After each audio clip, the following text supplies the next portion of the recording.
Hello everyone, कैसे आप सब लोग।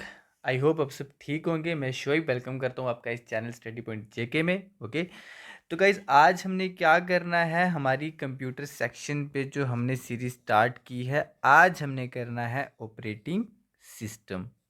ठीक है, जितना भी हमने कंप्यूटर सेक्शन में से कवर कर लिया आप हमारी प्लेलिस्ट में भी जाके चेक कर सकते हैं, और आपके लिए मैं उन सब वीडियोस का लिंक भी दे दूंगा इसी वीडियो की डिस्क्रिप्शन में। वहाँ से जाके आप वो वीडियोस को भी देख सकते हो। ओके, उसके बाद मैं आपको बता दूं, ये सीरीज़ आपको पता है हेल्पफुल है आपका, अगर कोई भी एग्ज़ाम कंडक्ट करती है जेके एसएसबी, उन सब एग्ज़ाम में आपको पता है कंप्यूटर सेक्शन आपको मिलता ही मिलता है, इसलिए हमने ये सीरीज़ स्टार्ट की थी। अब मैं आपको बता देता हूँ, हमने अगर हम बात करेंगे जूनियर असिस्टेंट के सिलेबस के हिसाब से, ठीक है, तो हमारा रिमेनिंग कितना है, हमारे दो ही टॉपिक रिमेनिंग है आज के ऑपरेटिंग सिस्टम को करने के बाद। ठीक है, वो दो टॉपिक कौन से हैं? एक है आपका ईमेल एंड इंटरनेट, उसके बाद है आपका कौन सा, एमएस ऑफिस।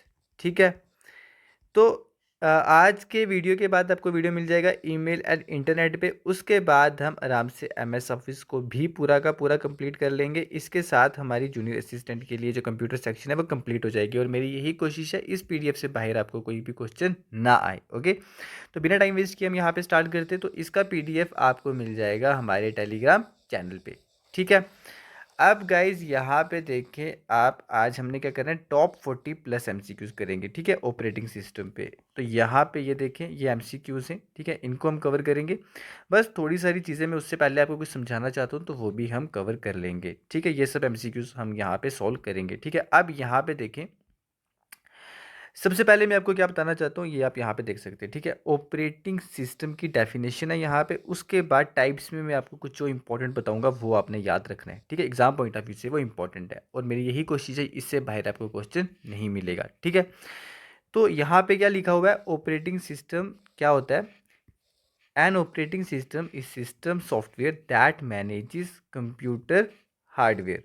ठीक है, कंप्यूटर के हार्डवेयर को जो मैनेज करता है। ओके, उसके बाद सॉफ्टवेयर रिसोर्सेज को ऐड प्रोवाइड, क्या प्रोवाइड करता है, जनरल सर्विस।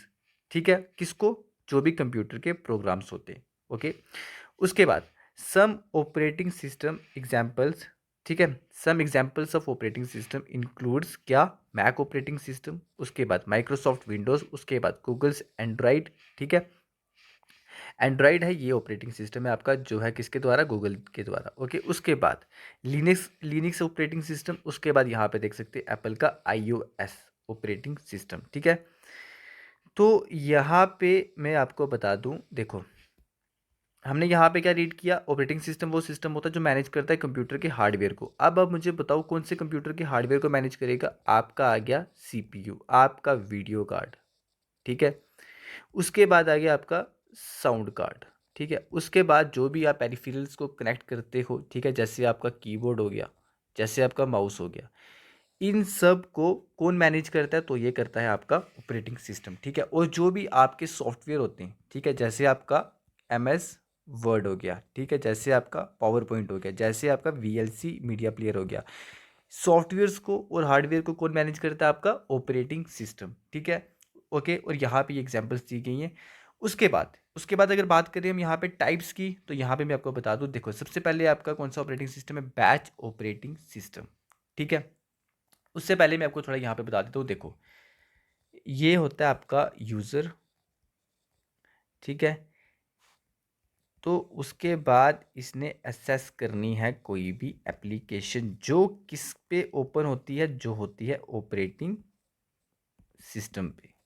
ठीक है, उसके बाद ऑपरेटिंग सिस्टम पे जिस एप्लीकेशन को आप एक्सेस कर रहे हो, वो किस मीडियम के साथ कर रहे हो, वो कर रहे हो आप किसी हार्डवेयर के साथ। जैसे आप अगर टाइपिंग कर रहे हो तो आप कहाँ से इनपुट दे रहे हो, आप हार्डवेयर में क्या यूज़ कर रहे हो, आप हार्डवेयर में यूज़ कर रहे हो अपना कीबोर्ड।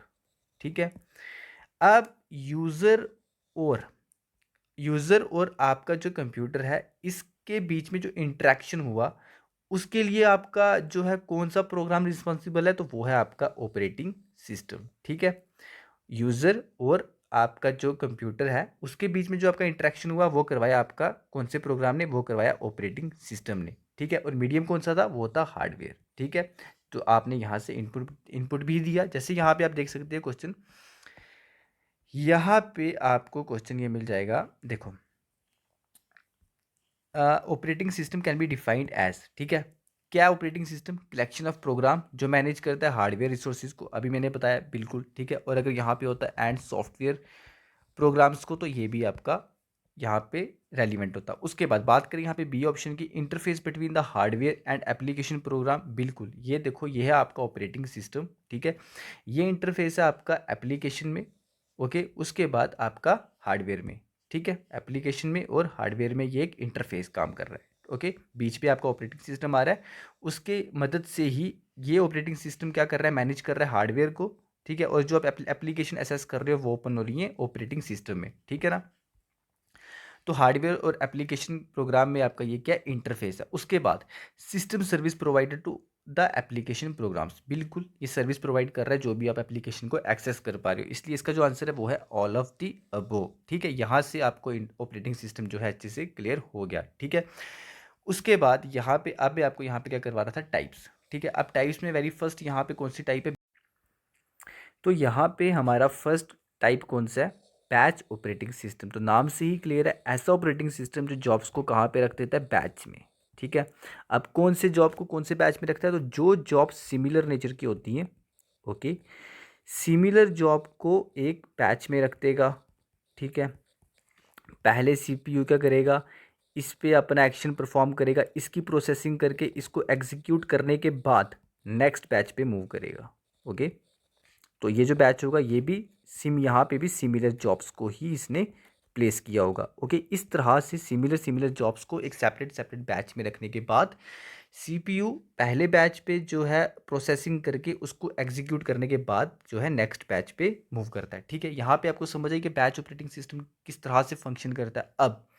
अब यहाँ पे मैं आपको एक और इम्पॉर्टेंट चीज़ बता देता हूँ, बैच ऑपरेटिंग सिस्टम में जो यूज़र है, अगर उसको किसी भी तरह का कोई एक्शन परफॉर्म करवाना है सीपीयू के द्वारा, ठीक है, तो यूज़र डायरेक्टली इंटरेक्ट नहीं करता सिस्टम से। अब किस तरह से ये इंटरेक्ट करता है, तो मैं आपको बता दूं, यूज़र इंटरेक्ट करता है ऑपरेटर से। ऑपरेटर को यहाँ पे यूज़र क्या प्रोवाइड करता है, तो मैं आपको बता दूं, यूज़र प्रोवाइड करता है पंच कार्ड को। जो भी जॉब यूज़र ने सीपीयू के द्वारा परफॉर्म करवाने थे, सिस्टम के द्वारा परफॉर्म करवाने थे, यूज़र ने उन जॉब्स को पंच कार्ड में जो है प्लेस करने के बाद ऑपरेटर को दिया। अब ऑपरेटर उसको सिस्टम में जो है सिस्टम में डाल देगा। अब सीपीयू इस पे जो है एक्शन परफॉर्म करेगा। ठीक है, यूज़र का डायरेक्ट इंटरेक्शन सिस्टम के साथ नहीं हुआ, यूज़र ने पंच कार्ड को यूज़ किया, या आप ये भी कह सकते हो मैग्नेटिक कार्ड को। ठीक है, मैग्नेटिक कार्ड को यूज़ किया, उसको प्रोवाइड किया ऑपरेटर को, अब ऑपरेटर ने उसको सिस्टम में प्लेस किया। ठीक है, अब सिस्टम ने क्या किया, जो भी प्रोसेसिंग थी उसके बाद एग्जीक्यूशन का काम करके जो भी फाइनल रिजल्ट्स थे वो यूज़र को बताए। ठीक है, यहाँ पे आपको समझ आ गया बैच ऑपरेटिंग सिस्टम में। अब यहाँ पे बात करें अगर हम इसके एग्जांपल की, तो मैं आपको बता दूँ इसकी एग्जांपल है आपका यूनिक्स। ठीक है, यूनिक्स ऑपरेटिंग सिस्टम आपका जो है ये बैच ऑपरेटिंग सिस्टम भी है। ठीक है, तो ये बात की जा रही है ये ऑपरेटिंग सिस्टम जो है कब डिवेल्प हुआ था, तो ये 1960s में हुआ था। Okay, clear. उसके बाद गाइज यहाँ पे आप देखें सिंगल यूज़र ऑपरेटिंग सिस्टम। ठीक है, next one single user operating system. ठीक है, तो यहाँ पे नाम से ही क्लियर है, ऐसा ऑपरेटिंग सिस्टम जिसको सिंगल यूज़र ही एक्सेस कर पाएगा एट अ टाइम पे। ठीक है ना, अब यहाँ पे मैं आपको अगर सिंपल वर्ड्स में बात करूँ, one user eight a time. Okay, clear. अगर बात करें इसकी एग्जाम्पल की, एग्जाम्पल आ गई इसकी विंडोज़। ठीक है, विंडोज़ आपको पता ही है, तो इसको एक यूज़र एक टाइम पे ही एक्सेस कर पाता है। उसके बाद आपका आ गया एम एस डॉस। ठीक है, उसके बाद आ गया आपका एंड्रॉयड। ओके, विंडोज़ और एम एस डॉस की बात करें तो ये दोनों ऑपरेटिंग सिस्टम आप कहाँ पे इसको लोड करते हो, डेस्कटॉप पे। ठीक है, डेस्कटॉप पे, तो या आप कह सकते हो लैपटॉप पे। ठीक है, उसके बाद एंड्रॉयड ऑपरेटिंग सिस्टम आ गया आपका मोबाइल के लिए। ओके, तो गाइज़ यहाँ पे एक चीज़ और बता दूँ मैं आपको, इसमें भी सिंगल यूज़र ऑपरेटिंग सिस्टम में भी दो टाइप्स हैं। ठीक है, अब ये दो टाइप्स कौन सी हैं, एक है आपकी single user but single task, ठीक है। उसके बाद single user but multi task, okay.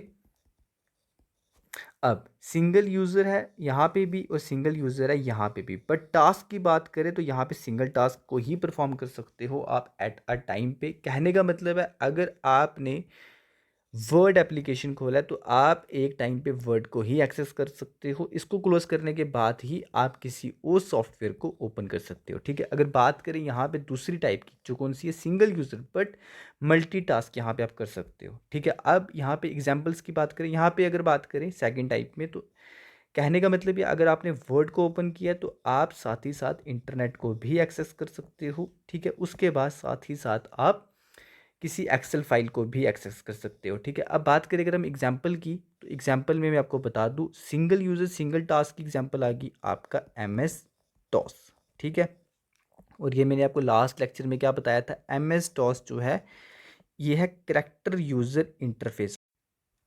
Character user interface से यहाँ पे क्या पता चल रहा है कि आप इस ऑपरेटिंग सिस्टम में अगर आपको कोई भी कमांड देनी है, ठीक है, तो आप क्या कर सकते हो, कोई करेक्टर उसका टाइप करोगे और आप लिखोगे वहाँ पे आपने कौन सी कमांड देनी है सिस्टम को, तो ही आप उस पर्टिकुलर कमांड को जो है सिस्टम को दे पाओगे, ठीक है ना। अब यहाँ पे अगर हम बात करें सिंगल यूज़र मल्टीटास्क की, तो मैं आपको बता दूँ यूज़र एक ही है लेकिन टास्क आप मल्टीपल कर सकते हो, ओके। तो ये ऐसा कौन सा ऑपरेटिंग सिस्टम है, तो वो है आपका window operating system, okay. Clear हो गया आपको यहाँ से। अभी मैंने आपको यहाँ पे क्या बताया, वर्ड को भी एक्सेस कर सकते हो एट अ टाइम पे, इंटरनेट एज वेल एज कोई और एप्लीकेशन को भी, ठीक है। उसके बाद यहाँ पे बात करें guys multi user operating system, ठीक है। सिंगल यूज़र ऑपरेटिंग सिस्टम में जो हमने सेकंड टाइप की, वहाँ पे सिंगल यूज़र ही है। अब यहाँ पे मल्टी यूज़र है। अब मल्टी यूज़र का मतलब क्या हो गया, ऐसा ऑपरेटिंग सिस्टम जिसको eight a time more than one user जो है एक्सेस कर पा रहे, ओके। क्लियर यहाँ तक। अब यहाँ पे नॉर्मली मैं आपको बता दूँ, इसकी एग्जांपल की अगर हम बात करें, एग्जांपल आ गई इसकी कौन सी, यूनिक्स, ओके। यूनिक्स जो है आपका ये मल्टी यूज़र ऑपरेटिंग सिस्टम है। अगर बात करें एक और एग्जांपल की, तो वो आ गई आपकी कौन सी, लिनक्स, ठीक है, ओके। अब ये ऑपरेटिंग सिस्टम कौन से सिस्टम पे आप इसको लोड कर सकते हो, तो ये नॉर्मली कौन से होते हैं, मेन फ्रेम कंप्यूटर होते हैं, ओके। इसको भी आप याद रख लेना, मेन फ्रेम कंप्यूटर होते हैं नॉर्मली ये, ओके। उसके बाद गाइज अब यहाँ पे हम करते हैं single tasking operating system, okay. Single tasking से नाम से ही क्लियर है। अभी यहाँ पे भी मैंने आपको बताया सिंगल यूज़र सिंगल टास्क में क्या बताया कि एक यूज़र उसको एक्सेस कर पाएगा और एट अ टाइम एक टास्क ही कर पाएगा। तो यहाँ से भी आपको क्लियर हो जाना चाहिए कि यहाँ पे सिंगल टास्किंग ऑपरेटिंग सिस्टम का मतलब क्या है, कि ऐसा ऑपरेटिंग सिस्टम जिस पे एक टाइम पे एक ही टास्क आप कर सकते हो, ओके। और एग्जांपल मैंने आपको क्या बताई थी, MS टॉस, ओके। उसके बाद मल्टीटास्किंग में यहाँ पे मैंने अभी आपसे बात की क्या, कि सिंगल यूज़र एक्सेस कर पा रहा है बट मल्टीटास्किंग भी हो रही है। तो मल्टीटास्किंग में यहाँ से क्या पता चला आपको, कि आप एक टाइम पे वर्ड को भी एक्सेस कर पा रहे हो, इंटरनेट को भी एक्सेस कर पा रहे हो, एज वेल एज आप एक्सेल को भी एक्सेस कर पा रहे हो, ओके। क्लियर आपको यहाँ तक। उसके बाद अगर आप बात करें इसकी एग्जाम्पल की, तो ऑब्वियसली विंडो ऑपरेटिंग सिस्टम इसकी एग्जाम्पल सूटेबल है, ठीक है। उसके बाद गाइज यहाँ पे आपको मैं एक सिक्स्थ पे कौन सा मेंशन है, मल्टी प्रोग्रामिंग। अब इसकी भी एग्जांपल है विंडो, ठीक है। अब मल्टी प्रोग्रामिंग में क्या है कि आप एक टाइम पे आप मोर देन वन प्रोग्राम को जो है रन कर पा रहे हो, ठीक है ना। मोर देन वन प्रोग्राम को आप एक्सेस कर पा रहे हो, यही मतलब है आपका मल्टी प्रोग्रामिंग का। अब आप मुझे बताओ मल्टीटास्किंग और मल्टी प्रोग्रामिंग में फिर डिफरेंस क्या रहा, ठीक है। अब यहाँ पे डिफरेंस क्या रहा, अगर मल्टीटास्किंग की अगर हम बात करें तो इसका भी मतलब है कि मोर देन वन टास्क, ठीक है, एट ए टाइम पे आप एक्सेस कर पा रहे हो। उसके बाद मल्टी प्रोग्रामिंग का भी अगर मतलब देखें तो ये यही सेम ही है। अब डिफरेंस कहाँ पे आता है, तो मैं आपको बताता हूँ। देखो डिफरेंस आता है टाइम शेयरिंग का। टाइम शेयरिंग क्या हो गया, अभी मैं आपको ये भी क्लियर करता हूँ। देखो यहाँ पे है आपकी रैम, ओके। रैम में गाइज अगर यहाँ पे हैं अलग अलग प्रोग्राम, प्रोग्राम 1, प्रोग्राम 2, उसके बाद प्रोग्राम 3, ठीक है, इस तरह से प्रोग्राम 4। अगर ऑपरेटिंग सिस्टम हुआ कौन सा, मल्टीटास्किंग, ठीक है। तो मल्टीटास्किंग ऑपरेटिंग सिस्टम में क्या होता है कि अगर आपका जो सीपीयू है, ठीक है, ये सीपीयू ने क्या करना है, जब सीपीयू कोई पर्टिकुलर एक प्रोग्राम पे प्रोसेसिंग कर रहा होगा, ठीक है, तो यहाँ पे इसकी प्रोसेसिंग किस तरह से होगी, तो इस चीज़ पे आप ध्यान देना। अगर इस प्रोग्राम वन में, ठीक है, 5 जॉब्स हैं, या आप कह सकते हो 5 यूनिट्स हैं जो इसको करने, ठीक है, 5 जॉब्स हैं प्रोग्राम वन में, ठीक है। अब यहाँ पे सीपीयू क्या करेगा, अगर ऑपरेटिंग सिस्टम है मल्टीटास्किंग, अगर ऑपरेटिंग सिस्टम मल्टीटास्किंग है, तो सीपीयू इस चीज़ को ज़रूरी नहीं समझेगा कि मैं पहले 5 जॉब्स को कंप्लीट करूं उसके बाद ही प्रोग्राम 2 पे स्विच करूं। यहाँ पे सीपीयू क्या कर सकता है, 5 में से जो है 2 जॉब्स पे जो है प्रोसेसिंग करेगा, इसी को इसको एग्जीक्यूट करवाएगा, इसको एग्जीक्यूट करने के बाद जो रिमेनिंग 3 जॉब्स हुए इसको ये कर देगा पेंडिंग, ठीक है। इसको पेंडिंग करने के बाद प्रोग्राम 2 पे स्विच कर लेगा। ओके, इस तरह से अगर प्रोग्राम 2 में भी 5 यूनिट्स हुए या 5 जॉब्स हुए, तो इसको भी क्या करेगा, टाइम दे देगा, कुछ टाइम में इसको क्या करेगा, 2 जॉब्स को ही परफॉर्म करेगा, उसके बाद स्विच कर देगा प्रोग्राम 3 पे। तो अगर बात करें आइडलनेस की, ठीक है, तो यहाँ पे जो सीपीयू है वो आइडल नहीं है। अब आइडल क्या हो गया, आइडल का मतलब होता है गाइस इनएक्टिव। तो यहाँ पे सीपीयू एक्टिव है, इनएक्टिव नहीं है, ठीक है। क्यों, क्योंकि उसने यहाँ पे कुछ टाइम इसको दिया प्रोग्राम 1 को, ठीक है, उसके बाद कुछ टाइम प्रोग्राम 2 को दिया, कुछ टाइम प्रोग्राम 3 को दिया, कुछ टाइम प्रोग्राम 4 को दिया, ठीक है। इसने ज़रूरी नहीं समझा कि पहले मैं प्रोग्राम 1 के सारे जॉब्स करने के बाद ही प्रोग्राम 2 पे स्विच करूँगा ना, इसने प्रोग्राम 1 पे कुछ टाइम दिया, इसीलिए इसको मैंने कहा था टाइम शेयरिंग, ठीक है, इसको टाइम शेयरिंग ऑपरेटिंग सिस्टम भी कहते हैं। ओके, तो यहाँ पे इसने टाइम शेयर किया, बट सारे के सारे प्रोग्राम्स जो हैं साइमल्टेनियसली रन हो रहे। समझ आ रही है आपको यहाँ पे। अब अगर बात करेंगे ना मल्टी प्रोग्रामिंग की, ठीक है, अगर हम बात करेंगे मल्टी प्रोग्रामिंग ऑपरेटिंग सिस्टम की, तो मैं आपको बता दूं, अगर आपकी ये रैम है, यहाँ पे अगर बात करें प्रोग्राम 1 है, प्रोग्राम 2 है, प्रोग्राम 3 है, प्रोग्राम 4, ठीक है। अब यहाँ पे अगर ऑपरेटिंग सिस्टम है मल्टी प्रोग्रामिंग, ठीक है, अब इस ऑपरेटिंग सिस्टम ने किस तरह से एक्शन को परफॉर्म करना है, तो मैं आपको बता दूं, अगर प्रोग्राम 1 में है 5 जॉब्स ही रख लेते हैं हम, ठीक है। अगर मल्टी प्रोग्रामिंग ऑपरेटिंग सिस्टम है, तो पहले ये ऑपरेटिंग सिस्टम प्रोग्राम 1 के 5 जॉब्स को कंप्लीट करेगा, उसके बाद स्विच करेगा प्रोग्राम 2 पे। अब अगर इसमें जितने भी टोटल जॉब्स हैं, टोटल जॉब को कंप्लीट करने के बाद ही ये स्विच करेगा प्रोग्राम 3 पे। जब तक पर्टिकुलर प्रोग्राम के सारे जॉब्स को ये कंप्लीट नहीं कर लेता, ये स्विच नहीं करेगा नेक्स्ट प्रोग्राम पे, ठीक है, अगर ऑपरेटिंग सिस्टम आपका मल्टी प्रोग्रामिंग है। ये डिफरेंस है। जो मल्टी प्रोग्रामिंग है ये टाइम शेयर यहाँ पे नहीं करता, ठीक है, टाइम की एलोकेशन पर्टिकुलर प्रोग्राम को नहीं करता, उससे पहले ही कंप्लीट करने के बाद ही स्विच करता है। तो बात करें अगर मल्टीटास्किंग की, ठीक है, तो यहाँ पे टास्किंग, टी से टास्किंग और टी से टाइम शेयरिंग, इस तरह से भी आप इसको याद रख सकते हो कि अगर बात करें मल्टीटास्किंग की, तो वो पर्टिकुलर प्रोग्राम के कुछ यूनिट्स करने के बाद प्रोग्राम 2 पे स्विच कर सकता है, ठीक है। तो ये डिफरेंस है मल्टीटास्किंग और मल्टी प्रोग्रामिंग में। आई होप आपको क्लियर हो गया होगा, ठीक है। तो इसकी एग्जांपल मैंने आपको दोनों की बता दी, विंडोज़, ठीक है। ओके, क्लियर आपको यहाँ तक। उसके बाद यहाँ पे बात करें हम, अब करते हैं हम हमारे एमसीक्यूज़, ठीक है। फर्स्ट एमसीक्यू मैंने आपको करवा लिया, अब हम देखते हैं हमारा नेक्स्ट एमसीक्यू क्या कह रहा है, ठीक है। नेक्स्ट एमसीक्यू की बात करें गाइस, तो यहाँ पे देख ले BIOS, BIOS is used by, ठीक है, और बायोस की यहाँ पे फुल फॉर्म देख लें, basic input output system, clear. और ऑप्शंस यहाँ पे क्या है, किस कौन बायोस जो है यूज्ड किसके द्वारा किया जाता है, okay, interpreter, compiler, operating system या एप्लीकेशन सॉफ्टवेयर। ओके, उसके बाद आप मुझे इसका आंसर बताओ क्या है, तो मैं आपको बता दूं इसका जो राइट आंसर है वो है आपका ऑपरेटिंग सिस्टम, ठीक है। अब यहाँ पे मैं आपको बताता हूँ बायस बेसिकली है क्या, ठीक है।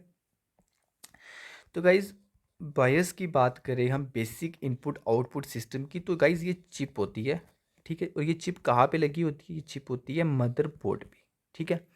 और मदरबोर्ड पे कहाँ पे होती है, मदरबोर्ड पे होती है ये मेन मेमोरी में, ठीक है। अब ये मेन मेमोरी में कौन सी टाइप पे होती है, तो ये होती है आपकी कहाँ पे, रोम में, ठीक है। रोम में आपकी होती है क्या, जो आपकी क्या है, परमानेंट मेमोरी है, ठीक है।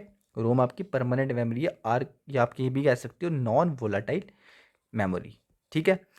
अब यहाँ पे रोम में आपकी क्या होती है, बायोस चिप लगी होती है, ठीक है। ये चिप कहाँ पे होती है, रोम में होती है, ठीक है। जो मेन मेमोरी कहाँ पे होती है, मदरबोर्ड पे होती है। क्लियर आपको यहाँ तक? अब देखें बायोस का फंक्शन क्या होता है। तो बात करिए अगर हम बायोस के फंक्शन की गाइज, तो ये वेरी फर्स्ट प्रोग्राम होता है, ठीक है। ये आप कह सकते हो वेरी फर्स्ट इंटरफेस होता है कहाँ पे, कंप्यूटर सिस्टम में, ठीक है।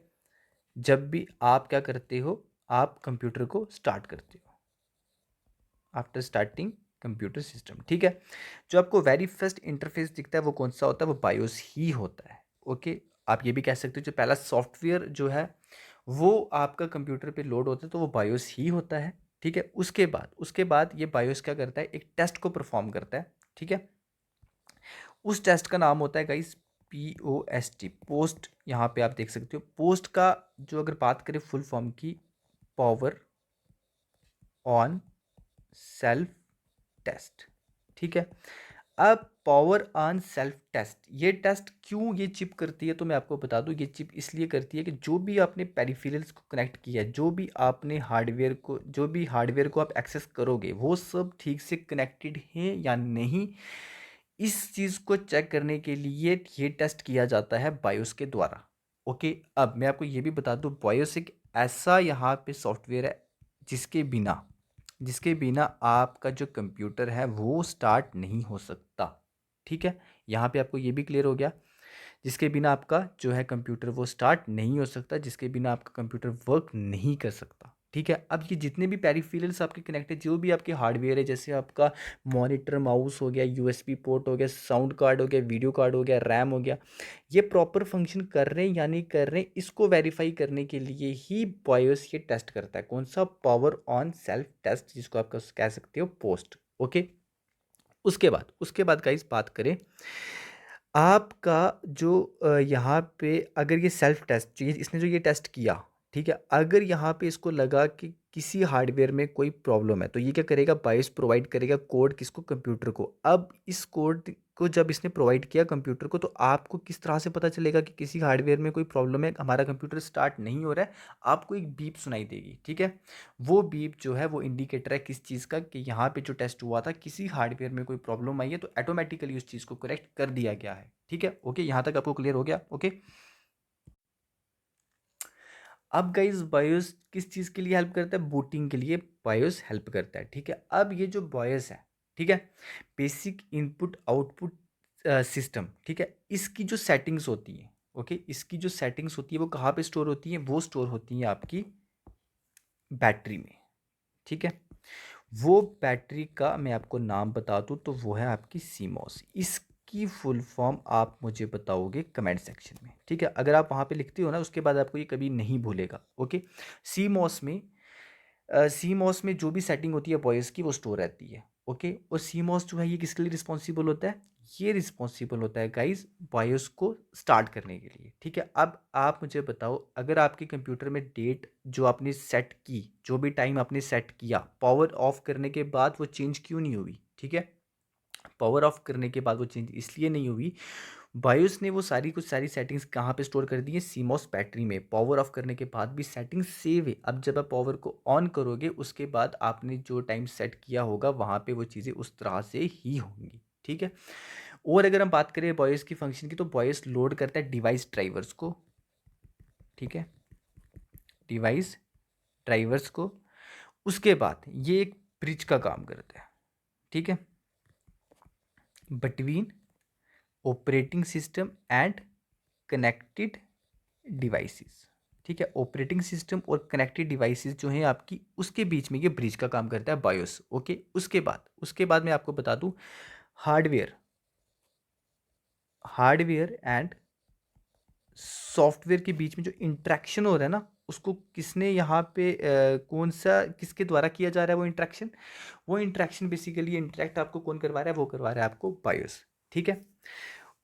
उसके बाद बात करें गाइस कि अगर हमें बायोस सेटिंग को क्या करना है, एक्सेस करना है, तो कैसे करेंगे, तो मैं आपको बता दूं, जब आपका कंप्यूटर ऑन हो रहा होता है, विंडो के लोगो आने से पहले आप F2 को प्रेस करके भी एक्सेस कर सकते हो बायोस की सेटिंग को, F12 को भी प्रेस करके एक्सेस कर सकते हो, डिलीट की को भी करके कर सकते हो, उसके बाद एस्केप की को प्रेस करके भी बायो सेटिंग को आप एक्सेस कर सकते हो। अब यहाँ से बाहर कैसे जाना है तो मैं आपको बता दूँ, F10 से आप यहाँ से एग्जिट कर सकते हो। ओके, उसके बाद अगर इन सब कमांड्स को देने के बाद अगर आप फिर भी एक्सेस नहीं कर पा रहे हो तो आपने क्या करना है, Windows+R की को प्रेस करना है। ठीक है, कंप्यूटर ऑन होने के बाद उसके बाद जब आपके सामने रन डायलॉग बॉक्स ओपन हो जाएगा, वहाँ पे आपने क्या टाइप करना है, वहाँ पे आपने टाइप करना है MS Info 32। इसको टाइप करने के बाद जब आप एंटर करोगे सारा का सारा आपको कंप्यूटर की इंफॉर्मेशन स्क्रीन पे अपीयर हो जाएगी। ठीक है, ओके, बायोस का वर्जन भी आपको पता चल जाएगा। अब हम आते हैं हमारे नेक्स्ट क्वेश्चन पे। तो यहाँ पे एक्सप्लेनेशन में आप रीड कर सकते हो, BIOS is used by operating system इसको यूज़ करता है। It is use to configure and identify the hardware in a system such as hard drive, floppy drive, optical drive, CPU and memory, जो भी मैंने आपको यहाँ पे सारा बता दिया। उसके बाद बात करें यहाँ पे थर्ड क्वेश्चन की, command interpreter can also be called as. ठीक है, तो आप यहाँ पे बताएं इसको क्या बोलते हैं। इसको शेल बोलते हैं, कमांड बोलते हैं, कर्नल बोलते हैं, प्रॉम्प्ट बोलते हैं। ठीक है, तो मैं आपको बता दूं, अगर बात की जा रही है यहाँ पे कमांड इंटरप्रेटर की, तो मैं बता दूं इसको बोलते हैं शेल। ओके, अगर आपका ये है ऑपरेटिंग सिस्टम तो यहाँ पे जो इनर पार्ट है इसको कहा जाता है कर्नल, और यहाँ कर्नल से जो बाहर यहाँ पे पार्ट है इसको कहा जाता है शेल। ठीक है, अब इसको शेल को और क्या कहा जाता है, कमांड इंटरप्रेटर। अब यहाँ पे इसको कमांड इंटरप्रेटर क्यों कहते हैं, तो मैं आपको बता दूँ, कमांड इंटरप्रेटर इसको इसलिए कहते हैं क्योंकि इंटरप्रेट करता है किसको, कमांड को। कौन सी कमांड को, जो भी किसी ह्यूमन के द्वारा सिस्टम में दी गई है। ठीक है, अब कौन सी कमांड्स आप देते हो, आपको पता है, अगर आप कोई भी इनपुट डिवाइस को यूज़ कर रहे हो, जैसे अगर आप कीबोर्ड को यूज़ कर रहे हो, कीबोर्ड को यूज़ करके जो भी आपने इनपुट देने की कोशिश की कंप्यूटर में, अब इसको बाइनरी फॉर्म में जो कन्वर्ट किया वो किसने किया, ऑपरेटिंग सिस्टम के शेल ने। मेरी बात समझ रहे हो, जो भी आपने इनपुट दिए अब उसको समझना है ना, वो इनपुट आपको पता है, अब उस इनपुट को कंप्यूटर ने समझना है। कंप्यूटर को समझने के लिए यहाँ पे कौन से इंटरप्रेटर ने काम किया, वो क्या, कमांड इंटरप्रेटर ने। ठीक है, तो यहाँ पे जो ये शेल है ये पार्ट है किसका, ऑपरेटिंग सिस्टम का। क्लियर हो गया आपको यहाँ पे, ओके। तो उसके बाद यहाँ पे बात करें अगर हम नेक्स्ट क्वेश्चन की, नेक्स्ट क्वेश्चन है आपका, in which language does Unix is written. ये है आपका कौन सा, ऑपरेटिंग सिस्टम। ठीक है, ये बताना है कौन सी लैंग्वेज में इसको यहाँ पे लिखा गया है। ठीक है, तो मैं आपको बता दूं यहाँ पे इसका जो राइट आंसर है वो है आपका A1। ठीक है, इसको लिखा गया है C लैंग्वेज में। ओके, और आपको मैं ये भी बता दूं, आपको मैंने हाई लेवल लैंग्वेज भी बताया है, आपको मैंने लो लेवल लैंग्वेज भी बताया है। ठीक है, सी लैंग्वेज की बात करें तो ये है आपकी हाई लेवल लैंग्वेज। ओके, यहाँ तक आपको क्लियर है। अब ये जो आपका यूनिक्स ऑपरेटिंग सिस्टम है ये डेवलप हुआ था आपका 1969 में। ओके, डेवलप हुआ था AT&T कंपनी। ठीक है, इस कंपनी के द्वारा यहाँ पे क्या आपका यूनिक्स ऑपरेटिंग सिस्टम जो है वो डेवलप किया गया था। अब यहाँ पे डेवलपर का अगर नाम पूछा गया तो आपको याद रखना है Ken Thompson. Okay, Ken Thompson, Danny Ritchie. ठीक है, तो ये हैं डेवलपर कौन से, यूनिक्स ऑपरेटिंग सिस्टम के। ठीक है, उसके बाद मैं आपको ये भी बता दूं, आपका यूनिक्स ऑपरेटिंग सिस्टम है मल्टी यूज़र ऑपरेटिंग सिस्टम। ठीक है, और जो आपका लिनक्स है वो भी है आपका multi user operating system. Okay, यहाँ तक आपको क्लियर हो गया। उसके बाद बात करेंगे हम यहाँ पे नेक्स्ट क्वेश्चन की। नेक्स्ट क्वेश्चन है यहाँ पे, what is the systematic process of moving the CPU to new process. ठीक है, उसको क्या बोलते हैं, उस प्रोसेस को बताना है आपने क्या बोलते हैं। तो उस प्रोसेस को डेडलॉक बोलते हैं, स्टार्वेशन बोलते हैं, सिंक्राइजेशन बोलते हैं, उसकी यहाँ कंटेक्स्ट स्विचिंग बोलते हैं। And the right answer is context switching.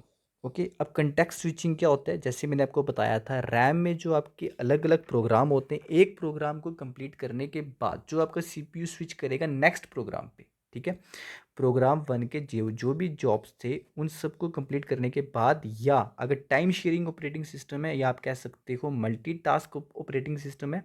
ठीक है, तो वहाँ पे कुछ पार्ट जो है, कुछ जॉब्स को कंप्लीट करने के बाद जो CPU स्विच कर रहा है नेक्स्ट प्रोग्राम पे।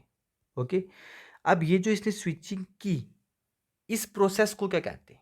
ठीक है। इस प्रोसेस को कहते हैं कंटेक्स्ट स्विचिंग। ये मैंने आपको सिंपल से सिंपल टर्म्स में समझा दिया, ठीक है। अगर आप यहाँ पे कहीं पे भी सर्च करोगे थोड़ा टिपिकल आपको दिखेगा, बट यहाँ पे मैंने सिंपल से सिंपल आपको समझा दिया। एक प्रोग्राम से जो दूसरे प्रोग्राम पे यहाँ पे सीपीयू ने स्विच किया, ठीक है। इस प्रोसेस को क्या कहते हैं? इस प्रोसेस को कहते हैं कंटेक्स्ट स्विचिंग, ठीक है। एक तरह से आप यहाँ पे आंसर और कर सकते थे, कैसे? स्विचिंग यहाँ पे जो है कहाँ पे है? डी ऑप्शन में है, ठीक है ना। यहाँ से भी आप इसको आंसर कर सकते थे, ओके। तो ये टेक्निक होती है जिसको सीपीयू यूज करते हैं, ओके। उसके बाद गाइस यहाँ पे बात करें हम सिक्स क्वेश्चन की। N operating system is an interface जो प्रोवाइड करता है सर्विस, किसको? ऑब्वियसली यूजर को और प्रोग्राम को हमने अच्छे से ऊपर कर लिया, ओके। क्लियर आपको? यहाँ पे बी ऑप्शन भी नहीं है क्योंकि यहाँ पे सिर्फ बात की जा रही है यूजर की, जो सी ऑप्शन में सिर्फ बात की जा रही है प्रोग्राम की, इसलिए इसका जो राइट आंसर है वो है बोथ, ओके।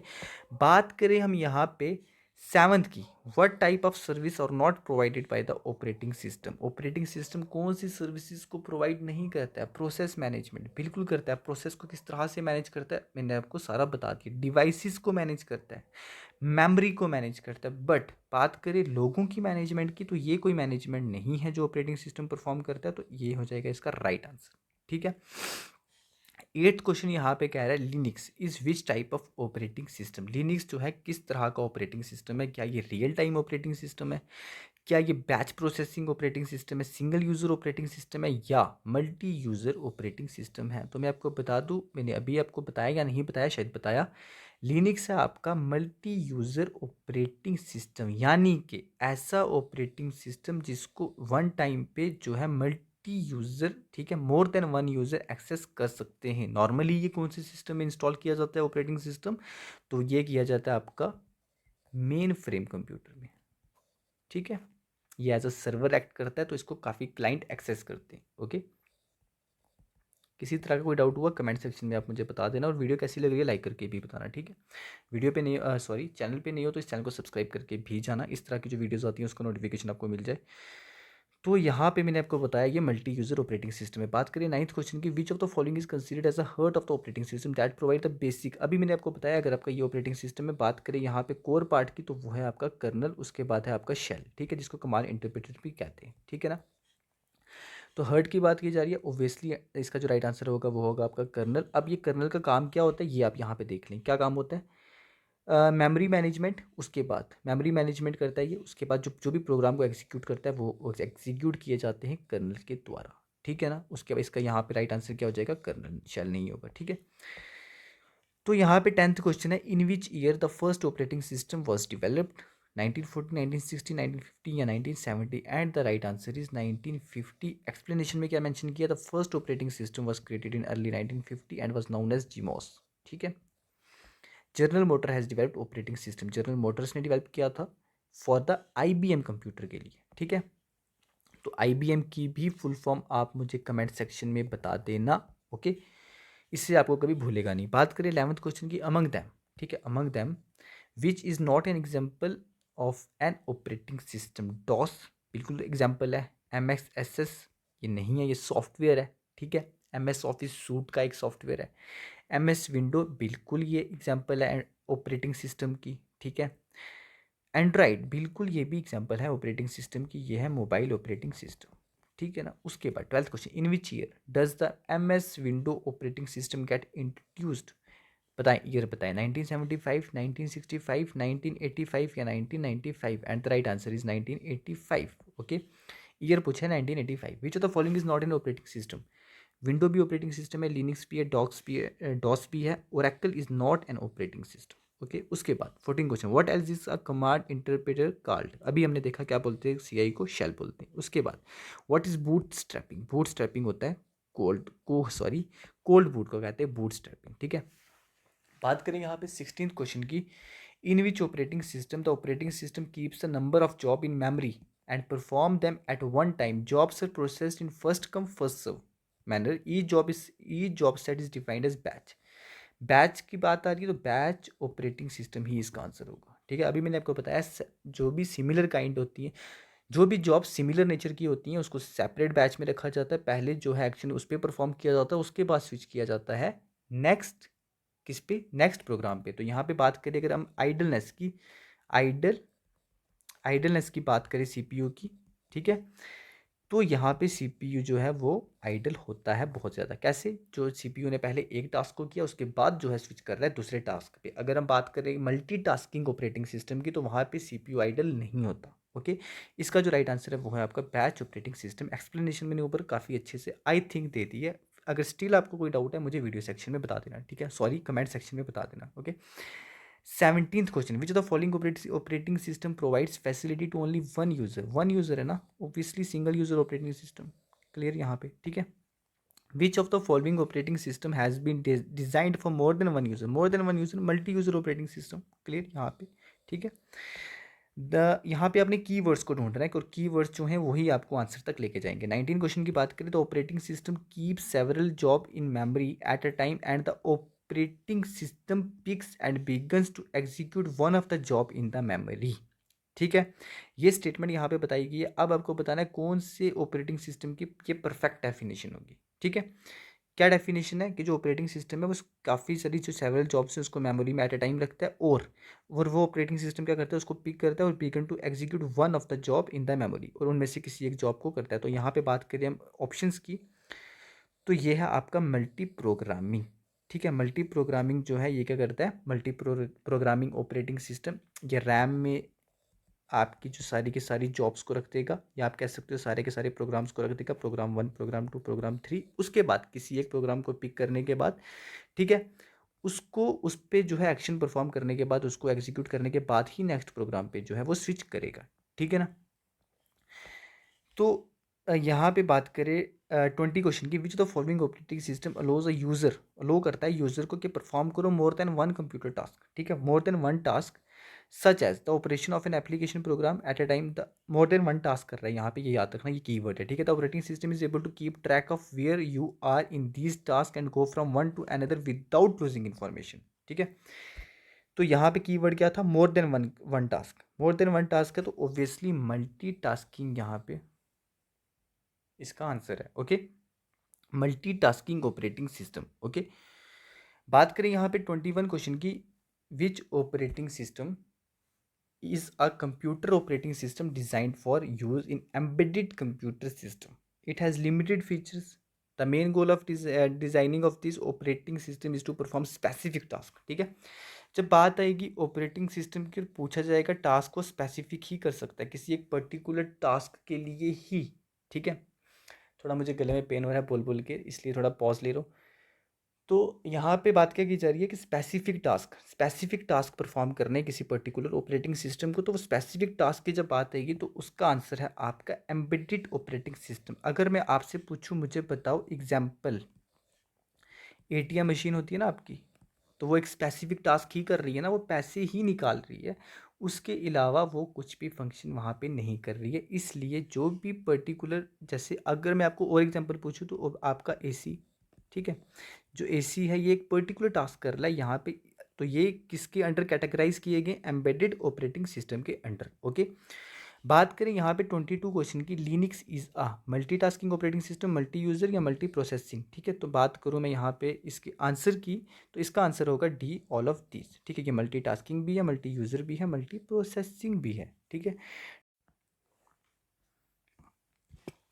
23 क्वेश्चन की बात करें तो इसका आंसर आप मुझे बताओगे कमेंट सेक्शन में। ठीक है, विच the following is not a mobile operating system. तो यहाँ पे कहने का मतलब क्या है कि 3 मोबाइल ऑपरेटिंग सिस्टम होंगे इन ऑप्शंस में से, और एक ऑप्शन ऐसा होगा जो मोबाइल ऑपरेटिंग सिस्टम नहीं होगा। ठीक है, कमेंट सेक्शन में आपने मुझे इसका आंसर बताना है। 24 क्वेश्चन की बात करें, what is considered as a heart of operating system. ठीक है, ऑब्वियसली हमने अभी देखा कर्नल। ठीक है, उसके बाद विच of the following is responsible for converting user input into machine code that is binary language.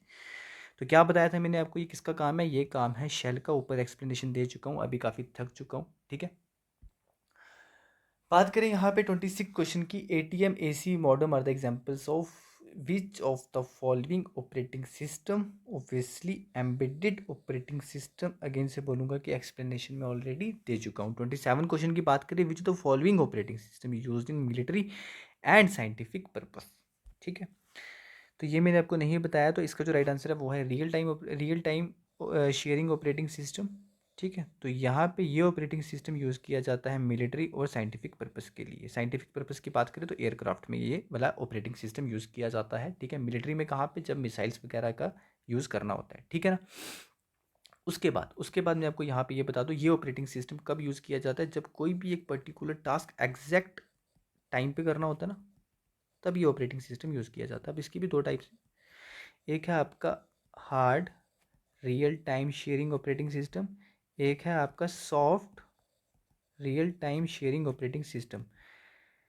तो ये वाला हार्ड वाला ऑपरेटिंग सिस्टम कब यूज़ किया जाता है real time sharing operating system में? हार्ड वाला तब यूज़ किया जाता है जब बिल्कुल भी डिले नहीं चाहिए होगा, ठीक है ना। अगर मिसाइल इतने पॉइंट पे इतने टाइम पे, अगर 10 बज के आप ये कह सकते हो कि 11 बजे कहीं पे मिसाइल ने पहुंचना है, तो यहाँ पे कौन सा ऑपरेटिंग सिस्टम यूज़ किया जाएगा?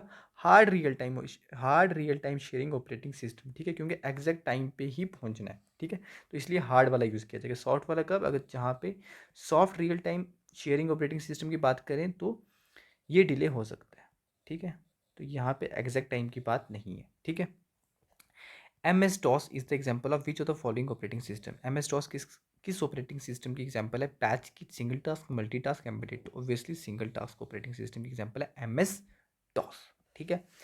29 की बात करें, Windows operating system is based on which of the following user interface, ठीक है। ग्राफिक यूजर इंटरफेस या करैक्टर यूजर इंटरफेस? अगर बात करें विंडो ऑपरेटिंग सिस्टम की, तो ये बेस्ड है ग्राफिक यूजर इंटरफेस, ठीक है। यहाँ पे आपको आइकॉन्स दिखते हैं ना, उसके बाद पॉइंटिंग डिवाइस से आप डायरेक्ट उस आइकॉन पे क्लिक करके आप एक्सेस कर पा रहे हो ना एप्लीकेशंस को, इसलिए इसको कहा जाता है graphic user interface. Character user interface जो है ये कहाँ पे, कौन सी ऑपरेटिंग सिस्टम में यूज होता है? तो MS DOS में, ठीक है। यहाँ पे अगर आपको कोई पर्टिकुलर कमांड देनी है, ठीक है, कोई भी इनपुट देना है आपने सिस्टम को, तो आपको वहाँ पे करैक्टर टाइप करने के बाद ही आप कमांड दे सकते हो सिस्टम को। 30 क्वेश्चन कह रहा है window operating system is close source software. यहाँ पे ये स्टेटमेंट ट्रू है या फॉल्स है? तो बिल्कुल स्टेटमेंट ट्रू है, window operating system close source software है, ठीक है। अब ओपन सोर्स सॉफ्टवेयर और क्लोज सोर्स सॉफ्टवेयर क्या होते हैं, यहाँ पे इन शॉर्ट में मैं आपको बता देता हूँ, ठीक है। ओपन सोर्स सॉफ्टवेयर वो होते हैं जिनके सोर्स कोड को अवेलेबल किया जाता है यूजर्स को, ठीक है। जो भी प्रोग्रामर किसी सॉफ्टवेयर, जो भी डेवलपर किसी सॉफ्टवेयर को डेवलप करेगा, उसके सोर्स कोड को वो अवेलेबल कर देगा, ठीक है, बिल्कुल फ्री ऑफ कॉस्ट यूज़र को, तो वो हो जाएगा ओपन सोर्स सॉफ्टवेयर। अब ये सोर्स कोड क्यों अवेलेबल किया जाता है यूज़र्स को? कि अगर किसी भी तरह की कोई मॉडिफिकेशन करना चाहता है कोई, वो कर सकता है। किसी भी तरह की कोई स्टडी उस पर्टिकुलर सॉफ्टवेयर पे करना चाहता है तो वो कर सकता है, ठीक है। किसी भी तरह का कोई वो चेंज करना चाहता है तो वो कर सकता है। बात करें क्लोज सोर्स सॉफ्टवेयर की, तो यहाँ पे सोर्स कोड को अवेलेबल नहीं किया जाता, ठीक है। तो ये यहाँ पे मैंने आपको शॉर्ट में बता दिया। यहाँ पे जो आपका विंडो ऑपरेटिंग सिस्टम है ये क्लोज सोर्स सॉफ्टवेयर है, ठीक है। तो ये आपको पता होना चाहिए। लिनक्स ऑपरेटिंग सिस्टम की बात करें तो ये ओपन सोर्स सॉफ्टवेयर है, तो बिल्कुल स्टेटमेंट ट्रू है, ठीक है। उसके बाद बात करें यूनिक्स की, ये क्लोज सोर्स सॉफ्टवेयर है, तो बिल्कुल ट्रू है। एंड्रॉइड ऑपरेटिंग सिस्टम की, ठीक है, क्वेश्चन आ सकता है, काफ़ी इंपॉर्टेंट है, सारे इंपॉर्टेंट है यहाँ पे। एंड्रॉइड ऑपरेटिंग सिस्टम की बात करें तो ये ओपन सोर्स सॉफ्टवेयर है आपका, ठीक है। यहाँ पे यूज़र जो है मॉडिफिकेशंस कर सकते हैं, उसके बाद वो है जो डेवलपर उसको देख सकता है, उसको बाद उसको वो अप्रूव कर सकता है, ठीक है। 34 क्वेश्चन यहाँ पे क्या, सिम्बियन ऑपरेटिंग सिस्टम जो है क्लोज सोर्स सॉफ्टवेयर है, तो बिल्कुल ये क्लोज सोर्स सॉफ्टवेयर है। उसके बाद iOS, ठीक है, iOS जो यहाँ पे ऑपरेटिंग सिस्टम है ये क्लोज सोर्स सॉफ्टवेयर है, ठीक है। तो बिल्कुल यहाँ पे स्टेटमेंट ट्रू है। 36 क्वेश्चन क्या है, initial release date of window operating system is, तो वो इनिशियल रिलीज डेट है, ऊपर ईयर बताया था, यहाँ पे आप month as well as date को भी याद रख लो, 20th of November in 1984, I think 1984, let me cross check. No guys, this is 1985, okay. अब आते हैं हम हमारे नेक्स्ट क्वेश्चन पे। नेक्स्ट क्वेश्चन है यहाँ पे हमारा कौन सा,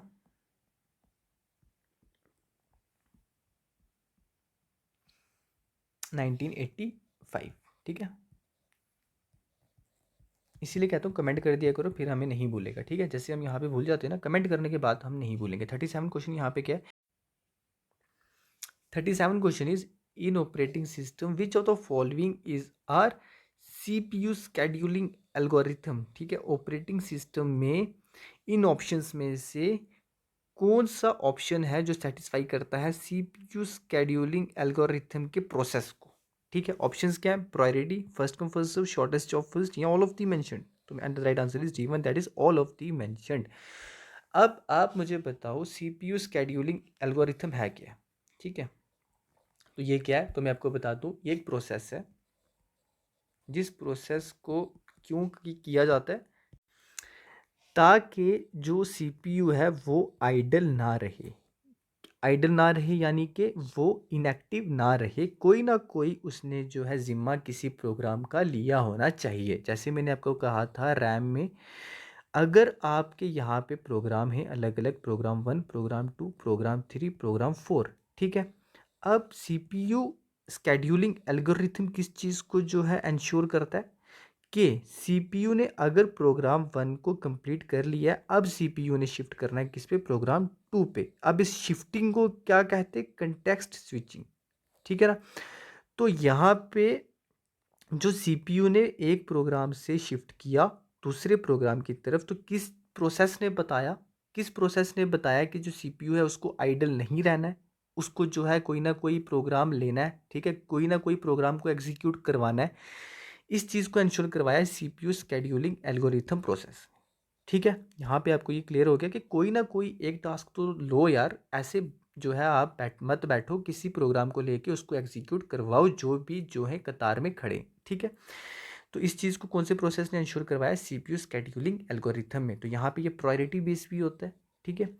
जो फर्स्ट इनपुट आएगा उसी को सर्व किया जाएगा, ठीक है, और जो शॉर्टेस्ट जॉब होगा उसको यहाँ पे पहले परफॉर्म किया जाएगा CPU के द्वारा, ठीक है। अब यहाँ पे एक्सप्लेनेशन में क्या है, इन CPU operation CPU scheduling algorithm क्या होता है, जो भी फर्स्ट इनपुट होगा उसको फर्स्ट स्केड्यूल किया जाएगा, उसके बाद जो शॉर्टेस्ट जिसका जॉब होगा उसको जो है, अगर किसी प्रोग्राम में कम से कम जॉब है उसको जो है पहले स्केड्यूल किया जाएगा, ठीक है, उसका काम पहले किया जाएगा, उसके बाद अलग प्रोग्राम दूसरे प्रोग्राम को उठाया जाएगा, ठीक है।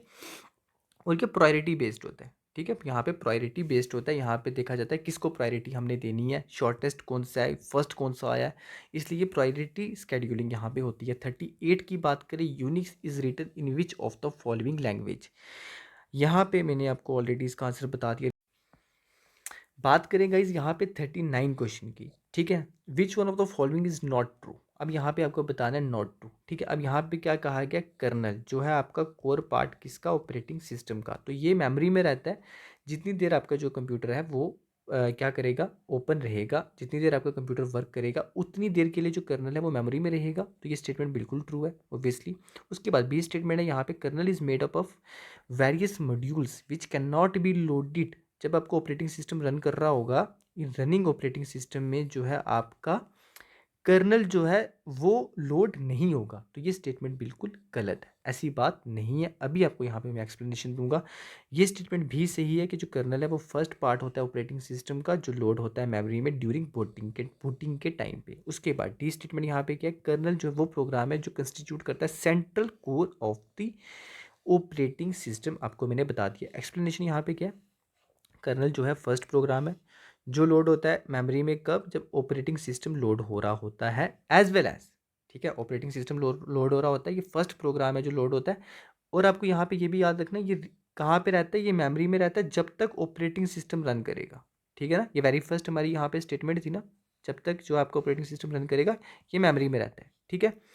उसके बाद kernel is the core part of operating system, ये हमारी कौन सी सेटिस्फाई, ये स्टेटमेंट किस ऑप्शन को सेटिस्फाई कर रही है, डी ऑप्शन को, ठीक है। ये क्या है, सेंट्रल कोर पार्ट है। उसके बाद यहाँ पे देखिए, which is responsible for managing resources allowing multiple processes to use the resources and provide service to various processes। ये सारा का सारा काम होता है किसका, कर्नल का, ठीक है। अब kernel module can be loaded and unloaded in run time. Run time का मतलब क्या हो गया, जब ऑपरेटिंग सिस्टम आपका रन कर रहा होगा। और ये स्टेटमेंट कंट्राडिक्ट कर रही थी आपके सेकंड ऑप्शन के साथ, इसलिए हमने इस ऑप्शन को एलिमिनेट कर दिया, यानी कि इस ऑप्शन को हमने हमारा क्या है, राइट ऑप्शन बना दिया 39 क्वेश्चन का, ठीक है ना, क्योंकि ये ट्रू नहीं है। ओके, यहाँ पे कहा था विच can not be loaded in running operating system, but यहाँ पे हमने क्या पढ़ा, जो है can be loaded in running operating system, तो लोड किया जा सकता है, वो रनिंग ऑपरेटिंग सिस्टम है, वहाँ पे कैन नॉट था, इसलिए वो स्टेटमेंट जो कंट्राडिक्ट कर रही थी इस यहाँ पे पॉइंट के साथ। 40 क्वेश्चन यहाँ पे क्या है, इफ़ अ प्रोसेस फेल, अगर कोई भी प्रोसेस जो है वो फेल हो जाता है तो सारे के सारे ऑपरेटिंग जो मोस्ट ऑपरेटिंग सिस्टम है वो राइट कर देते हैं उस एरर इन्फॉर्मेशन को, कहाँ पे, न्यू फाइल में, अनदर रनिंग प्रोसेस में, लॉग फाइल में, या कहीं पे भी नहीं। तो मैं आपको बता दूं, लॉग फाइल में जो है एरर इन्फॉर्मेशन वो लिख दी जाती है ऑपरेटिंग सिस्टम के द्वारा, अगर किसी पॉइंट पे क्या है ऑपरेटिंग सिस्टम ने एरर फेस किया होगा तो। ठीक है, अब यहाँ पे इसकी एक्सप्लेनेशन में क्या मेंशन किया, अगर कोई भी प्रोसेस फेल हो जाता है, मोस्ट ऑपरेटिंग सिस्टम क्या करते हैं, एरर इन्फॉर्मेशन को कहाँ पे लिखते हैं, लॉग फाइल में। तो लॉग फाइल की मैं बात करूँ गाइस, अगर आप कोई भी यहाँ पे सिंपल टर्म्स में अगर मैं बात करूँ ना, तो जो भी आप एप्लीकेशन को एक्सेस कर रहे हो ना, हर एप्लीकेशन की अपनी एक लॉग फाइल होती है। उस लॉग फाइल में सारा का सारा आपका वो डाटा सेव होता है, जो भी चीज़ें आपने एक्सेस की हैं उस पर्टिकुलर एप्लीकेशन पे। जैसे अगर आप फेसबुक को एक्सेस कर रहे हो, यहाँ पे आपने जो भी चीज़ें एक्सेस की हैं, जो भी कमांड्स आपने दी हैं, ठीक है, ये सारा का सारा कहाँ पे डाटा सेव होगा, ये सेव होगा आपकी लॉग फाइल में। ठीक है, अब अगर आपको ये एप्लीकेशन ओपन करते वक्त ये क्रैश हो जाती है या प्रॉब्लम आती है, उस पर्टिकुलर एप्लीकेशन को एक्सेस करने में आपको कोई एरर आ जाता है, तो ये एरर भी सेव हो जाएगा उस लॉग फाइल में। तो same is a case with operating system. ठीक है, उसकी भी एक लॉग फाइल है, अगर कोई एरर आ जाता है तो वो लॉग फाइल में ही लिखा जाएगा। तो लॉग फाइल क्या होती है, इसको एग्जामाइन कौन करता है, डीबगर। डीबगर एक कंप्यूटर प्रोग्राम होता है। ठीक है, तो इसका काम क्या होता है, अगर किसी भी पर्टिकुलर एप्लीकेशन में या कोई भी एरर आया होगा तो उस एरर को ये रीड करके उसको क्या करेगा, उसको फिक्स कर देगा, उसको वहाँ से वो ख़त्म कर देगा। ठीक है, तो ये डीबगर कंप्यूटर प्रोग्राम का काम होता है। तो इस अब लॉग फाइल में अगर कोई भी एरर आया होगा तो अब ऑब्वियसली सी बात है, अब उसको जो है वो ठीक करना है। अब उसको ठीक कौन करेगा, एक कंप्यूटर प्रोग्राम होता है जिसका नाम है डीबगर। ठीक है, to find out what is the actual cause of that particular problem. तो जो भी प्रॉब्लम होगी वो कहाँ पे राइट की जाएगी, उस पर्टिकुलर एप्लीकेशन के द्वारा, या ऑपरेटिंग सिस्टम है तो ऑपरेटिंग सिस्टम के द्वारा लॉग फाइल में। ठीक है, तो log file is useful for system programmer. जो प्रोग्रामर होते हैं ना, किसी भी पर्टिकुलर एप्लीकेशन के, अगर कहीं पे कोई प्रॉब्लम आई होगी किसी यूज़र को उस एप्लीकेशन को एक्सेस करने में, उस प्रोग्रामर क्या करेगा ना, उस लॉग फाइल को जाके एक्सेस करेगा, वहाँ पे देखेगा प्रॉब्लम कहाँ पे आई है। ठीक है, फॉर करेक्टिंग एरर। 41 क्वेश्चन क्या है, which one of the following is not a real time operating system. ठीक है, अब यहाँ पे हमारा कंप्लीट हो जाएगा 42 क्वेश्चन के साथ। 41 क्वेश्चन है, यहाँ पे आपको बताना है which one of the following is not a real time operating system.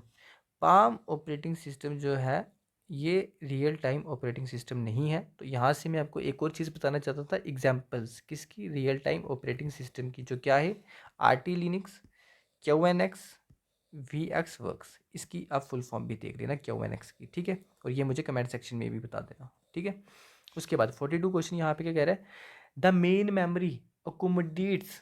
ठीक है, मेन मेमोरी किसको इन ऑप्शंस में से किसको जो है अलो करती है कि आप आके मेन मेमोरी में रहो। ओके, ऑप्शंस गाइज यहाँ पे क्या है, तो यहाँ पे ऑप्शन है गाइज, ए ऑप्शन आपका CPU, बी है आपका यूजर प्रोसेस, ओके, उसके बाद सी है आपका ऑपरेटिंग सिस्टम, या डी है all of the mentioned. And the right answer is operating system resides कहाँ पे, मेन मेमोरी में। ठीक है ना, अब यहाँ पे भी थोड़ा सारा डिटेल में आपको एक्सप्लेनेशन देना चाहता हूँ, लेकिन मैं बहुत थक चुका हूँ, मुझे अब बोलने नहीं हो रहा है, क्योंकि वो डिटेल एक्सप्लेनेशन बहुत ही ज़्यादा डिटेल है। ठीक है, अगर आप चाहते हो यहाँ पे मैं आपको एक्सप्लेनेशन दूँ, क्यों मैं जेन्युइन समझ रहा हूँ उस एक्सप्लेनेशन को देना, अब थोड़ा सारा यहाँ पे मैं आपको ओवरव्यू दे देता हूँ, अब अपने एंड से थोड़ी सारी रिसर्च कर लेना। ठीक है, अब आपको पता है जो मेमोरी होती है ना, यहाँ पे दो टाइप्स होती है, एक होती है आपकी कौन सी, प्राइमरी मेमोरी, प्राइमरी मेमोरी, उसके बाद होती है आपकी सेकेंडरी मेमोरी। ठीक है ना, तो प्राइमरी मेमोरी में आ जाती है आपकी रैम, उसके बाद आ जाती है आपकी रोम। रोम मैंने आपको क्या बताया, ये होती है आपकी परमानेंट मेमोरी। ठीक है, और you can say that non volatile memory. RAM जो है ये है वोलेटाइल मेमोरी और टेम्परेरी होती है ये। ठीक है ना, अब यहाँ पे ये प्राइमरी मेमोरी में बताया। अब सेकेंडरी मेमोरी की अगर हम एग्जांपल्स की बात करें, हार्ड डिस्क ड्राइव, उसके बाद आ गई आपकी कौन सी, सॉलिड स्टेट ड्राइव, उसके बाद ये आप कम्पैक्ट डिस्क भी कह सकते हो। ठीक है, ये सारी अंडर कैटेगराइज की गई है सेकेंडरी मेमोरी की। ठीक है ना, अब यहाँ पे कंट्राडिक्ट कहाँ पे आ रहा है, ठीक है, चीज़ें क्लैश कहाँ पे कर रही हैं यहाँ पे, इसलिए ये क्वेश्चन मैंने आपको डाला ताकि आप चीज़ें खुद से भी सोचें। अब यहाँ पे क्वेश्चन क्या है कि मेन मेमोरी में क्या, इनमें से इन ऑप्शंस में से क्या रहता है मेन मेमोरी में। ठीक है ना, अब यहाँ पे इसका आंसर है ऑपरेटिंग सिस्टम में। तो यहाँ पे मेन मेमोरी में क्या रहता है, ऑपरेटिंग सिस्टम। ठीक है, मेन मेमोरी में ऑपरेटिंग सिस्टम रहता है, बट ऑपरेटिंग सिस्टम में आपको सही में बता दूं हार्ड डिस्क ड्राइव में रहता है, ना कि मेन मेमोरी में रहता है। ठीक है, मेन मेमोरी में रहने का यहाँ पे मतलब क्या हो गया, रैम का। ठीक है ना, बट रैम में हम स्टोर नहीं करते ऑपरेटिंग सिस्टम को, ऑपरेटिंग सिस्टम को हम स्टोर करते हैं हार्ड डिस्क ड्राइव में। अब यहाँ पे अगर ये क्वेश्चन क्या आ रहा है कि मेन मेमोरी में जो है आपका ऑपरेटिंग सिस्टम रहता है, यानी कि रैम में रहता है। अब रैम को हम क्या कहते हैं, वोलाटाइल मेमोरी, यानी कि टेम्परेरी मेमोरी। यहाँ पे आप जो भी सेव करोगे जब तक कंप्यूटर ऑन है तो वो चीज़ें सेव रहेंगी, कंप्यूटर के ऑफ होते ही चीज़ें डिलीट हो जाएंगी। अगर इस क्वेश्चन के हिसाब से आपका ऑपरेटिंग सिस्टम रैम में रहता है तो वो तो ऑफ होने के बाद डिलीट हो जाना चाहिए, फिर से जब आप कंप्यूटर ऑन करते हो तो वो कैसे ऑन हो जाता है। ठीक है, तो यहाँ पे ये कंट्रोडिक्ट आ गया ना, इस कंट्रोडिक्ट को आपने अपने एंड से क्लियर करना है, ये आपकी रिस्पॉन्सिबिलिटी है। और मैं आपको यहाँ पे चीज़ें और समझाऊँ, इससे मुझे अच्छा लग रहा है कि आप थोड़ी सी रिसर्च खुद करें, जो आप खुद करोगे उसको आप नहीं भूलोगे। ठीक है, ओके। तो गाइज़ अब यहाँ पे मैं बात करूँ तो मैं काफ़ी थक चुका हूँ। ठीक है, तो आप क्या करें, आप ये मेरे एंड से या काम खुद कर लें। उसके बाद अगर आप इस चैनल पे नए तो प्लीज़ आप इस चैनल को सब्सक्राइब करके ही जाना। इसका पीडीएफ आपको हमारे टेलीग्राम पे मिल जाएगा। ओके, तो आज के इस सेशन में इतना ही। कैसी लगी वीडियो प्लीज़ लाइक करके बताना। ठीक है, थैंक यू गाइस, बाय।